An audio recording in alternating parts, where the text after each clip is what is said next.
um pouco como que é uma cooperativa, qual é o perfil dela, e até falando das cooperativas que tem aqui na região. Então, em termos de cooperativas, eu acho que a gente teria que fazer a diferença basicamente entre dois grandes grupos de cooperativas.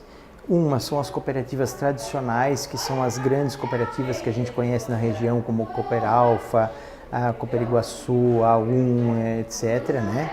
E nós temos um conjunto de pequenas cooperativas que nascem de um novo processo de organização, de um novo contexto, né? Ou seja, essas associações, essas cooperativas tradicionais vieram lá na década de 60, né? E essas agora surgem no período 90, ou seja, numa nova fase da crise, da reestruturação produtiva e tal. Então, essas novas organizações têm características diferenciadas, né?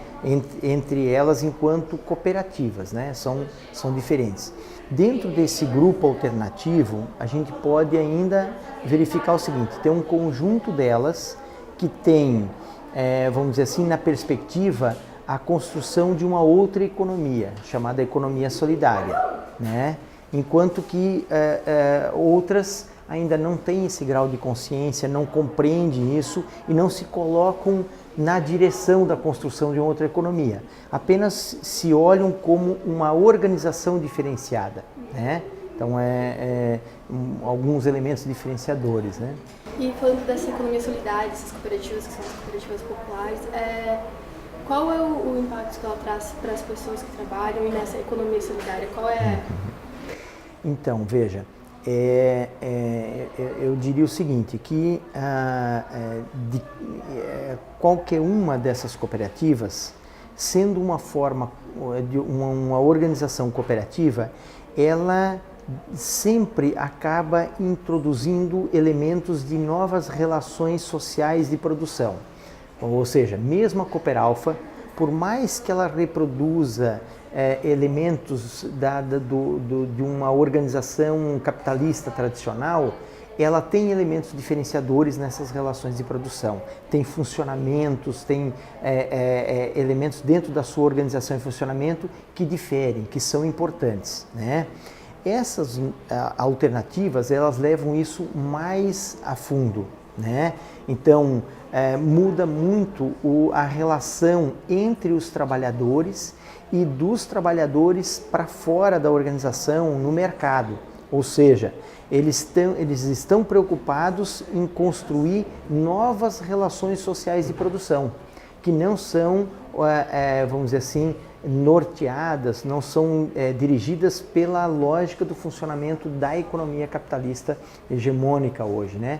Então, veja, isso faz com que um empreendimento de economia solidária ele seja capaz de respeitar diferentes tempos entre os trabalhadores. Por exemplo, um trabalhador com mais idade, com um certo limite para certas atividades, eles organizam o empreendimento de forma tal. Uma mãe que tem filhos pequenos, que ela tem que chegar mais tarde em casa, ela tem que sair mais tarde de casa para deixar tudo organizado, então organiza o tempo de trabalho. Então, isso numa empresa capitalista tradicional, ela tem dificuldade de fazer. Ela é muito mais rígida, muito mais estruturada. Então, são elementos que vão modificando a relação entre os trabalhadores, entre a relação entre o trabalhador e o produto que ele produz e depois disso fora na sociedade, né? E, professor, existe esse problema de que as cooperativas não conseguem se organizar ou se estabelecer exatamente para cair no modelo capitalista, de ter essa necessidade de se criar a economia para que elas se instiram uma economia separada, porque dentro do mercado normal elas não conseguem? Isso, então veja, a sociedade que a gente tem, a economia que a gente tem funcionando, ela está funcionando com um conjunto de regras.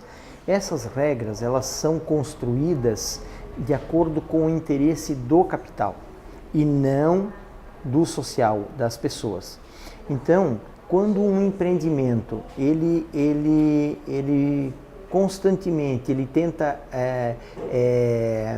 fugir das regras impostas pela lógica do capital, ele começa a ter problemas de relação no mercado, né, problemas de competitividade. Vamos usar o exemplo mesmo daquela cooperativa que insere pessoas com problemas de saúde e desempenho menor na atividade, produz menos, mas é importante para ela. Mas enquanto empreendimento no mercado, ele sofre uma competição e ela tem dificuldade de se estabelecer. Então ela tem problema de competitividade.